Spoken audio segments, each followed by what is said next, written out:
함께 읽겠습니다. 각각 자기의 짐을 질 것이라. 아멘.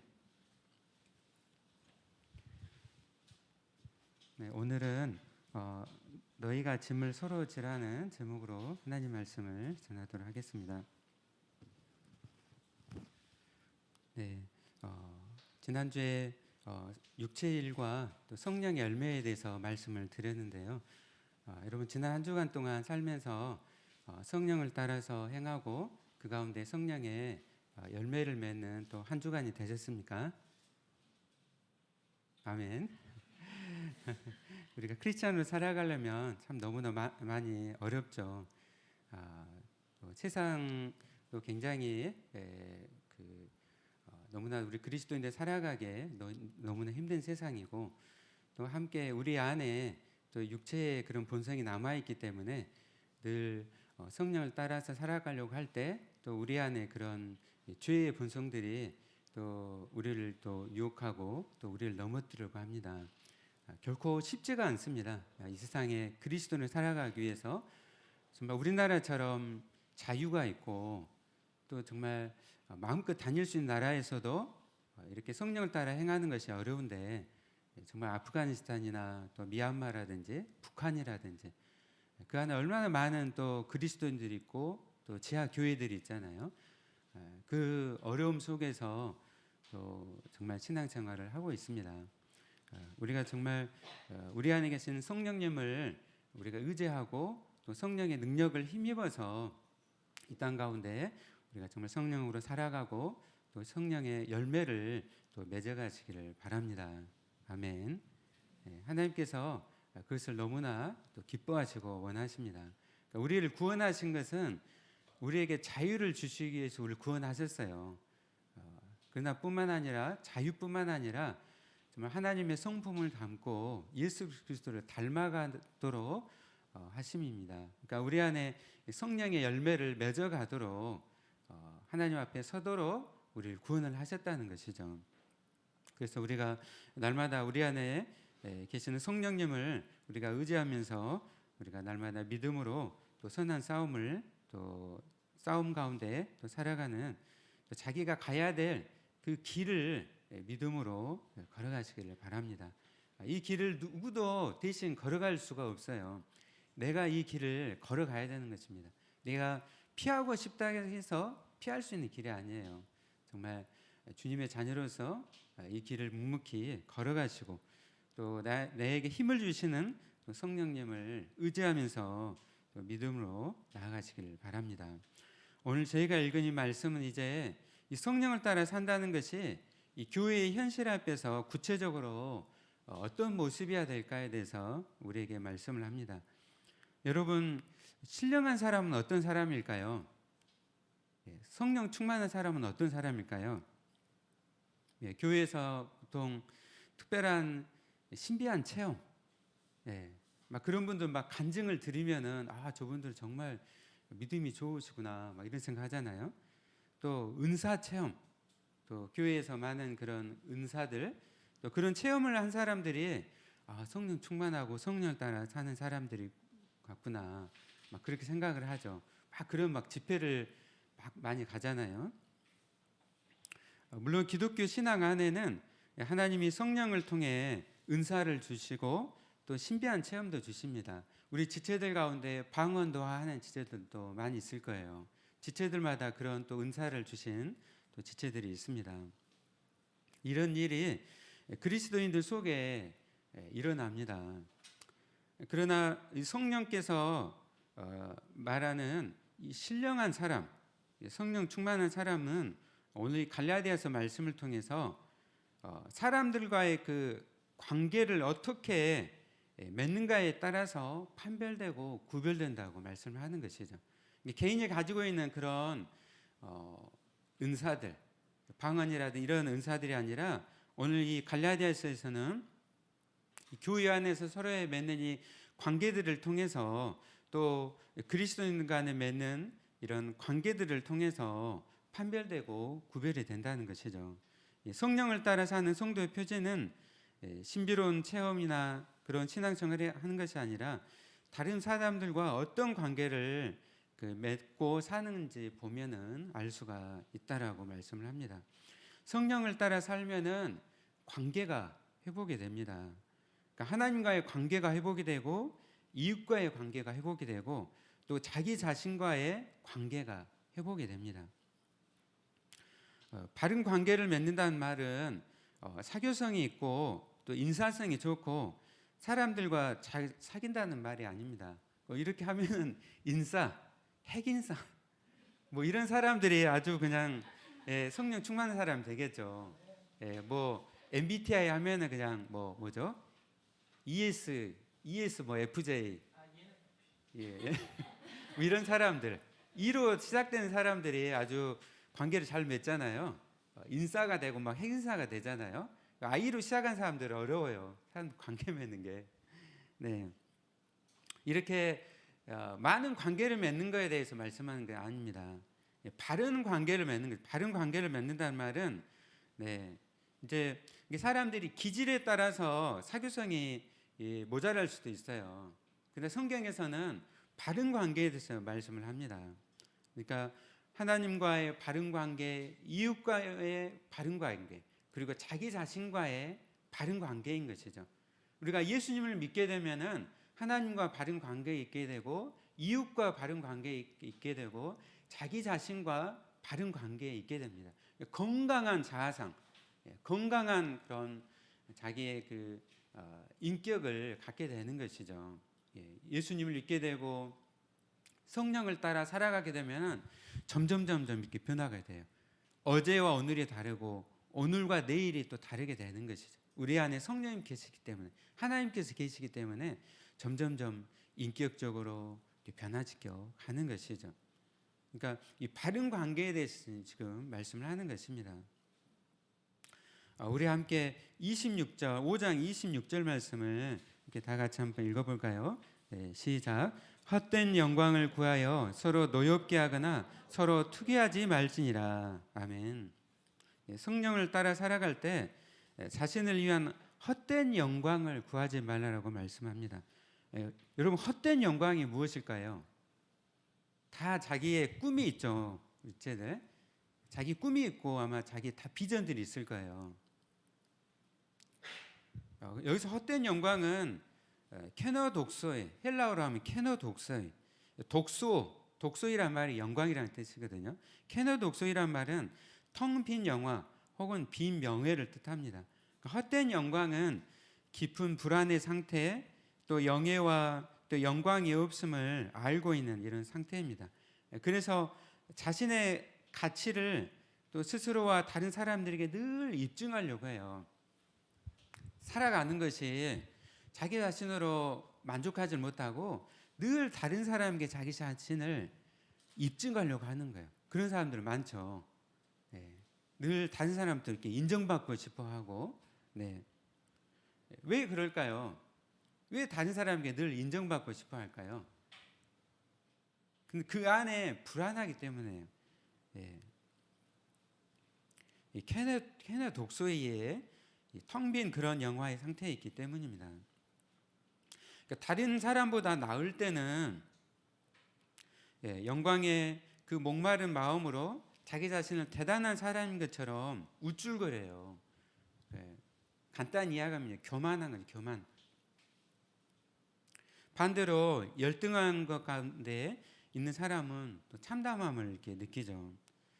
이런 헛된 영광을 구하게 되면은 서로 노엽게 하거나 서로 투기하게 됩니다. 노엽게 하다는 것은 프로칼레오, 그러니까 그 원어적인 뜻이 어떠냐면요, 결투를 신청한다는 게 결투를 신청해요. 자신의 우월성을 믿고 상대방에게 결투를 신청해 가지고 입증을 하려고 하는 것이 노엽게 한다는 것입니다. 자기를 상대적으로 높이 평가해서 타인에게 자신의 늘 우월성을 입증을 하려고 하고 그래서 상대방을 노엽게 만드는 것이죠. 여러분 주변에 이런 사람들 있지 않은가요? 이런 사람들 많이 있죠. 저는 많이 봤는데요. 얼마나 이렇게 저를 이렇게 노엽게 하는 사람들이 있는지. 네. 저 학교 다닐 때도 정말 저희 동기 중에도 막 있었어요. 예. 예. 또 반면에 이 투기하는 사람은요, 열등감을 많이 갖고 있는 사람들이 투기를 잘해요. 예. 예. 그래서 늘 다른 사람과 자기를 늘 비교하고, 그래서 자기보다 더 다른 사람을 이렇게 낫다고 생각하는 사람들을 늘 올려다보죠. 예. 그래서 자신이 부족하다 생각하고 투기하고 질투를 합니다. 사도 바울은 이런 우월감과 열등감 모두가 다 헛된 영광의 형태라고 26절에서 말씀합니다. 헛된 영광을 구하여 서로 노엽게 하거나 서로 투기하지 말지니라. 세상 사람들이 이렇다는 것이죠. 그러면 우리 안에는 이런 모습이 없을까요? 여러분 안에 우월감이나 아니면 열등감이 여러분 안에 있습니까? 아니면 없습니까? 있죠. 우리 안에 이런 본성들 아직도 내재되어 있어요. 성령님께서 우리 안에 계셔서 우리를 새롭게 하지만은 여전히 우리 안에 어떤 사람은 우월감, 또 어떤 사람은 열등감이 늘 안에 존재해서 이 성장해 가려고 하는데 늘 가로막는 것이죠. 이 두 가지 모두가 다 자아 탐닉이라고 할 수가 있습니다. 자신이 타인을 어떻게 바라보고 느끼는가가 아니라 남들이 자신을 어떻게 바라보고 느끼는가에 늘 이렇게 몰두를 하는 것이죠. 성령께서는 타인과의 이 비교의 근간을 둔 것이 아니라 전적으로 우리 안에 계셔서 새로운 자아상을 만들어가고 계십니다. 오직 복음만이 자만과 자기 경멸에 빠지지 않고 담대하면서도 겸손하게 서도록 우리를 붙잡습니다. 늘 우리가 복음 앞에 서야 되는 거예요. 이 복음이 우리를 담대하게 만들어 줍니다. 우리는 오로지 은혜로 구원받은 이 죄인들입니다. 그것을 우리가 깨달을 때 사람들 앞에서 우리가 결코 교만할 수가 없는 것이죠. 내가 어떤 존재인가, 하나님의 은혜로 구원받았음을 생각할 때 결코 다른 사람들에게 내가 우월하다 그렇게 교만할 수가 없는 것이죠. 또 내가 하나님의 늘 자녀임을 생각할 때, 저 대통령의 자녀보다도 더 정말 존귀한 존재, 하나님의 자녀임을 생각할 때 우리가 열등감에 빠질 수가 없는 것이죠. 그런 존귀한 존재, 늘 내가 내 자신을 생각할 때 나는 하나님의 자녀야, 나는 하나님의 자녀야, 늘 열등감이 늘 공격해와요. 저 같으면 키가 작잖아요. 예수님을 대학교 1학년 때 믿고 영접했는데 늘 키가 늘 발목을 잡았어요. 항상 어렸을 때부터 키가 좀 작아가지고 학교에서 늘 앞에 앉았거든요. 그러면 항상 키 큰 애들 보면 항상 부러워했어요. 예수님 믿고 나서도 여전히 이 키가, 외모가 저의 성장을 이렇게 발목을 막 잡았어요. 그럴 때 늘 하나님 이 말씀, 복음 앞에 설 때 복음이 저희를 자유케 했어요. 나는 하나님의 자녀야. 아멘. 우리 지체들마다 아직도 발목을 막 잡고 있는 것들이 있을 거예요. 그럴 때마다 나는 하나님의 존귀한 자녀야, 여러분 선포하시기를 바랍니다.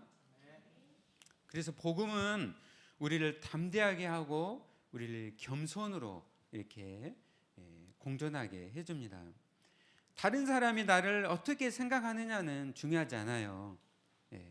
예수 그리스도께서 나를 인정하시는 것, 그 가치가 중요합니다.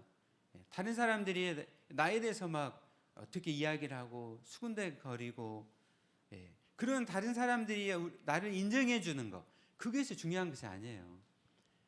천지를 창조하신, 저 우주를 창조하신 하나님께서 나를 인정해 주는 것이 가장 중요한 것이죠. 나는 하나님의 자녀입니다. 우리는 다 이 우주에 다 하나님의 또 왕자이고 다 공주입니다. 아멘. 그래서 우리가 때때로 순간순간마다 이 이 우월감이나 또 열등감으로 또 그런 헛된 영광을 추구한다라고 느낄 때 예수 그리스도 안에서 얻게 된 우리의 영광과 그 가치의 뿌리로 우리가 돌아가야 됩니다. 늘 이렇게 이 싸움 가운데 우리가 계속적으로 나아갈 때요, 우리 인격이 점점점 성숙해 가는 것을, 성장해 가는 것을 우리가 느끼게 됩니다.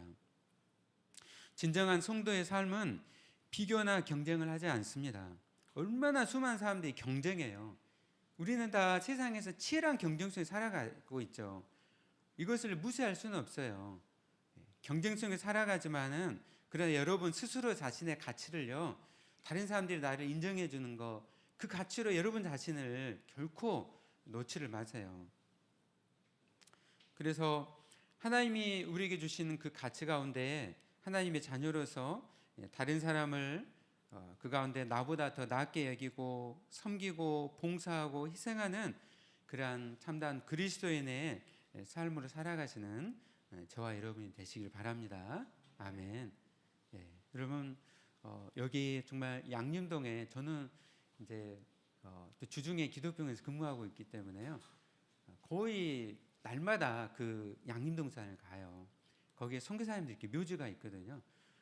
늘 제가 교만해지려고 할 때, 또 늘 내가 내 안에 그 열등감이 나를 공격해 올 때, 그 선교사님 묘지에 가보면요, 그 수많은 선교사님들이 정말 하나님의 자녀로서 그 가치를 가지고 정말 이 땅에 와서 수고하고 생명을 드리고 이 땅에서 묻혔습니다. 그분들을 볼 때 정말 복음 앞에 서게 되고 내가 이 땅에 어떻게 살아가야 될지 늘 힘을 얻게 됩니다. 여러분 정말 여러분 자신이 얼마나 존귀한 존재임을 생각하면서 여러분 세상 가운데 이제 그 힘으로, 그 능력으로 세상 가운데 연약한 사람들을 섬기고 또 이웃을 섬기고 또 하나님 주시는 그 힘과 능력으로 세상으로 또 열방으로 나가는 것이죠.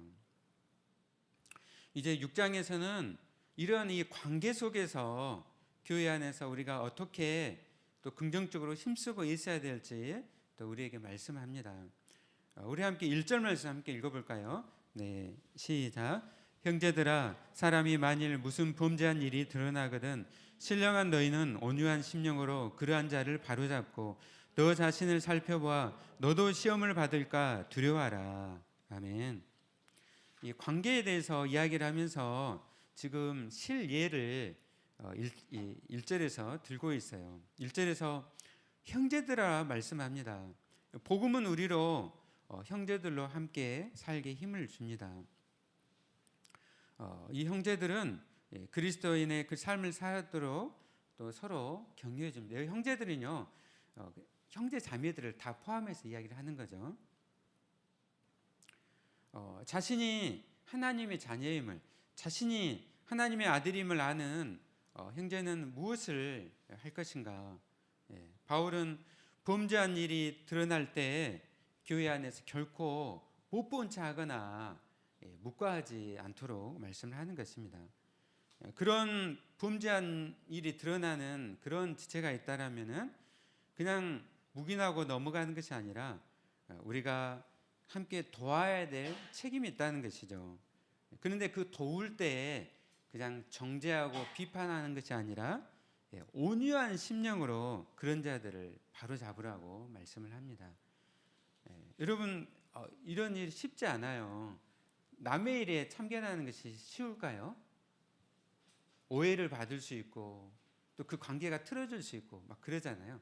그렇기 때문에 가능하면 그냥 조금 멀리서 그냥 다들 지켜보고 싶은 그런 마음입니다. 근데 1절 말씀에서는요, 우리가 형제가 되었다면, 우리가 함께 자매가 되었다면은 우리가 멀리서 지켜볼 것이 아니라 그 고통 속으로 함께 들어가라고 말씀을 합니다. 직면하러 갑니다. 직면이 쉬울까요? 그러나 성경 말씀은요, 그 고통 속에 우리가 함께 들어가고 함께 비를 맞고 함께 직면하라고 말씀을 합니다. 바로 잡는다라고 말씀하는데요, 이것은 카타르티스도라 합니다. 헬라어로 카타르티스도. 이거는요, 탈구된 뼈를 제자리로 돌려놓는 겁니다. 여러분 팔이 빠졌어요. 어깨가 빠졌어요. 우리 태규 형제 정형외과인데 팔 빠진 사람들 다시 맞춰봤죠. 아마 응급실에서 많이 맞춰볼 텐데 어때요? 빠진 팔이나 어깨를 맞추면 어떻습니까? 환자가?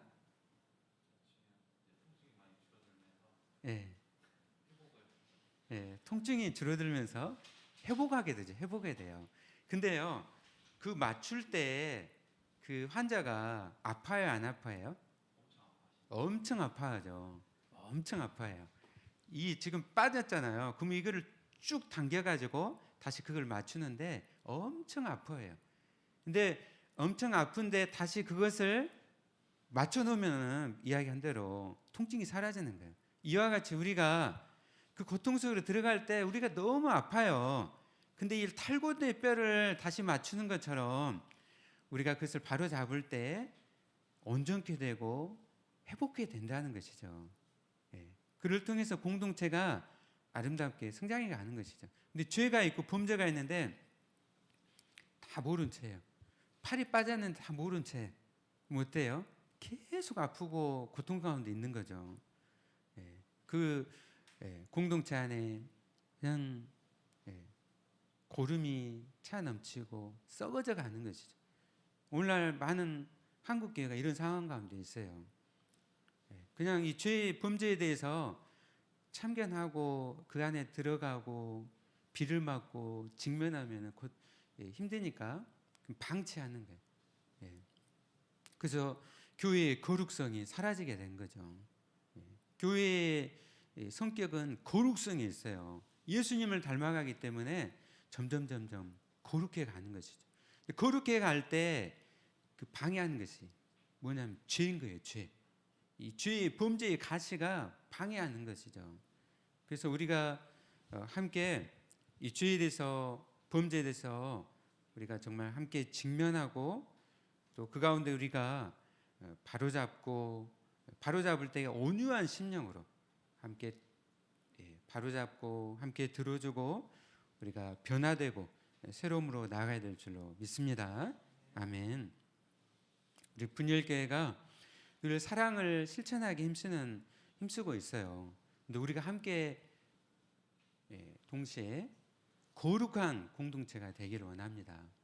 예수님을 닮아가기 때문에 우리가 서로를 바라보면서 서로를 위해서 기도하고 또 힘들어하고 또 범죄 가운데 지체가 있다라면은 그 지체를 위해서 기도하고 또 함께 비를 맞아주고 들어주고 또 그 영혼이 회복되어지도록 주님 앞에 돌아오도록 위해서 힘쓰는 또 우리 분열교회가 되시기를 예수님 이름으로 축원합니다. 아멘. 우리 함께 5장 6장 2절 말씀을 함께 읽어볼까요? 네, 시작. 너희가 짐을 서로 지라 그리하여 그리스도의 법을 성취하라. 아멘. 1절 말씀은 하나의 서로의 짐을 지는 것에 한 예를 들었다면요, 2절 말씀은 이런 보편적인 원리를 우리에게 말씀해요. 2절 말씀에서 너희가 서로 짐을 지라. 교회는요 서로 짐을 지는 공동체입니다. 우리 또 선교단체로 활동하는 지들도 있는데요, 이 선교단체는 서로 짐을 지는 공동체인 거예요. 그냥 다 받아 먹기만 하고 늘 배우기만 하고 그러면요 어느 정도 성장을 할 수 있지만은요 그 이상은 성장할 수가 없어요. 더 성장을 어떻게 해야 돼요? 책임을 지고 서로 짐을 져야 되는 거예요. 그럴 때 그 공동체가, 그 교회가, 그 선교단체가 성장해 가는 것이죠.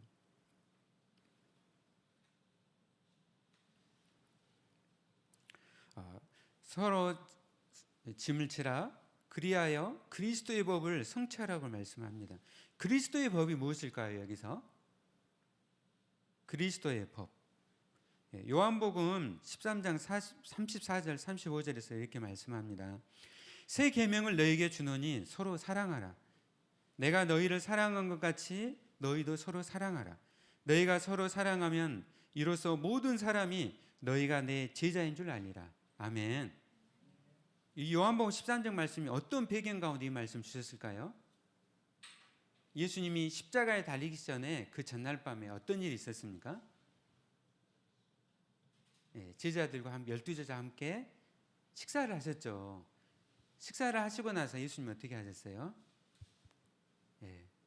수건을 두르시고 제자들 한 명 한 명 부르셔서 예수님이 무릎을 꿇으시고 발을 다, 그 먼지투성의 발을 손수 다 씻겨주셨어요. 손수 다 씻겨주시고 수건으로 다 닦아주셨습니다. 여러분, 이런 일을 그때 당시 누가 했을까요? 종들이 한 일이에요. 종들이.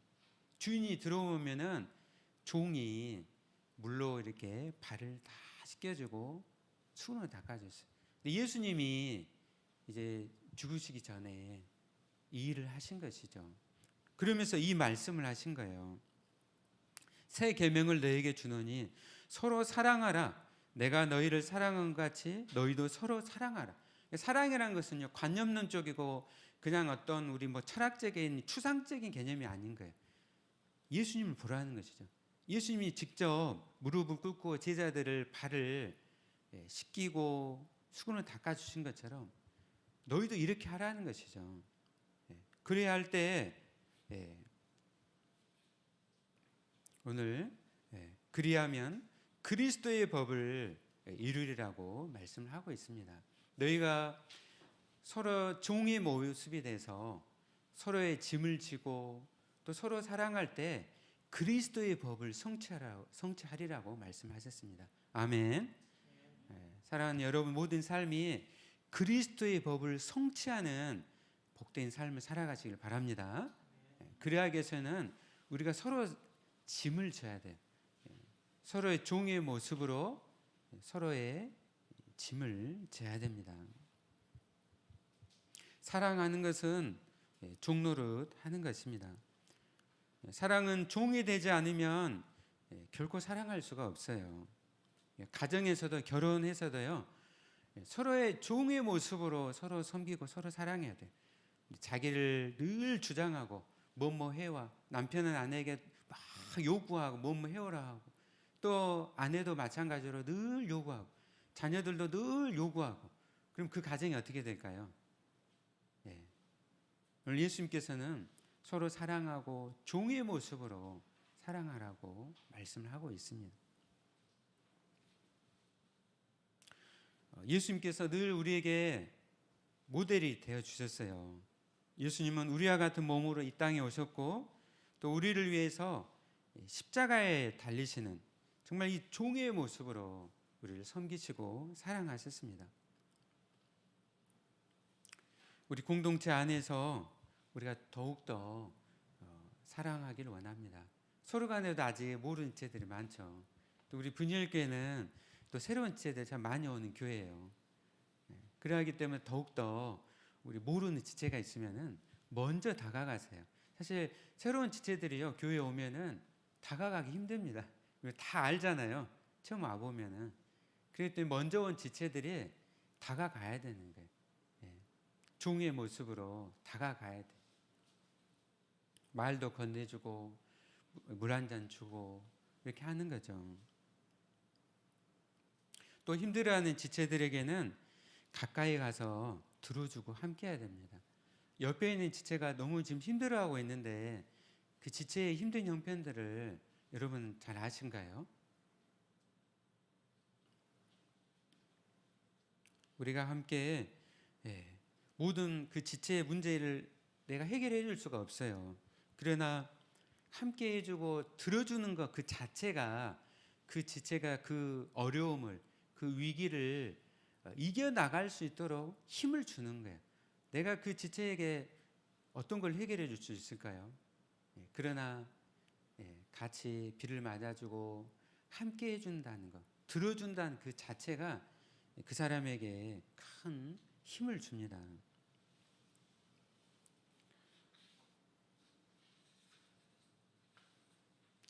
우리 분열교회가 서로 짐을 주고 그리스도의 발자취를 따라가는 아름다운 공동체가 되시기를 예수님의 이름으로 축원합니다. 아멘. 이제 사도 바울은 마지막으로 서로 짐을 질 뿐만 아니라 각각 자기의 일을 잘 살피라고 말씀을 합니다. 우리 함께 4절 5절 말씀 함께 읽어볼까요? 네, 시작. 각각 자기의 일을 살피라. 그리하면 자랑할 것이 자기에게는 있어도 남에게는 있지 아니하리니 각각 자기의 짐을 질 것이라. 아멘. 서로에게 짐을 질 뿐만 아니라 이제 마지막으로 각각 자기의 짐을 잘 살피라고 말씀을 하고 있습니다.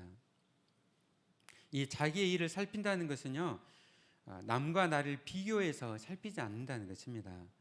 하나님은 각각에게 은사와 달란트를 다 주셨습니다. 다 달라요. 옆에 지체를 보면은요, 하나님 각자에게 주신 게 전부 다 달라요. 모습도 다르지만은 은사와 달란트도 전부 다 이렇게 다릅니다. 그런데 이 4절 5절에서 말씀하는 이 자기의 그 짐을 지는 것과 2절에서 말씀하는 서로의 짐, 이 짐이 달라요. 그러니까 이 헬라에서 보면은요, 이 5절에서 말씀하는 이 짐은 좀 더 무거운 짐이에요. 이 무거운 짐이라는 것은 또 각자에게 하나님께서 또 많은 은사와 또 달란트를 주셨다는 것이죠. 그렇기 때문에 다른 사람들과 우리는 비교해서는 안 됩니다. 그러니까 우리는 하나님이 기뻐하시도록 각자의 그냥 짐을 지면 되는 것이죠. 하나님이 나에게 맡기신 역할과 또 부르심과 은사에 적절하고 반응하고 있는지 늘 자기 자신을 살펴야 됩니다. 하나님께서 나에게 은사와 달란트를 주셨어요. 근데 내가 그것을 적절하게 공동체를 섬기고 있는지, 또 이 이웃과의 관계 속에서 이 세상에서 내가 바르게 반응하고 있는지 자기 자신을 보아야 된다는 것이죠. 자기 자신의 일을 살핀다는, 물론 우리 학생들은 맡겨주신 공부가 있죠. 또 우리 직장인들은 자기가 맡은 직장에서 일들이 있죠. 그런 자기 일을 살피는 것들도 해당이 돼요. 그것뿐만 아니라 이제 하나님 주시는 그 은사와 달란트를 가지고 내가 하나님 주신 이 소명 가운데 잘 반응하고 있는지 자기 자신을 살피는 것이죠.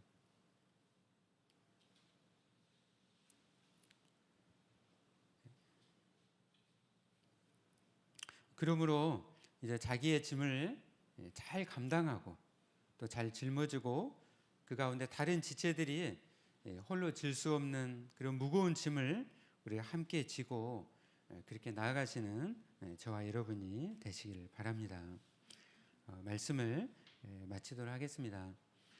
교회는 서로 짐을 져주고 서로를 책임 있게 대하는 공동체입니다. 우리가 더불어가 아니면은 살아갈 수 없는 사람들의 공동체가 교회임을 늘 기억하십시오. 얼마나 정말 교회가 아름답습니까? 우리가 서로 더불어 살아가고 정말 서로의 짐을 정말 지기를 원합니다. 이 시간 함께 말씀을 생각하면서 기대라는 찬양을 함께 하기를 원합니다. 기대를 통해서 하나님께서 이렇게 아름다운 공동체, 또 예수 그리스도의 피로 옆에 있는 지체들을 사셨는데 우리가 더욱더 서로를 사랑하고 또 서로를 섬기면서 또 우리 공동체가 또 나아가기를 원합니다. 그 공동체로 이제 우리 세상으로 또 이웃을 섬기는 또 우리 분열가 되기를 소망하면서 우리 함께 기대라는 찬양으로 함께 나아가겠습니다.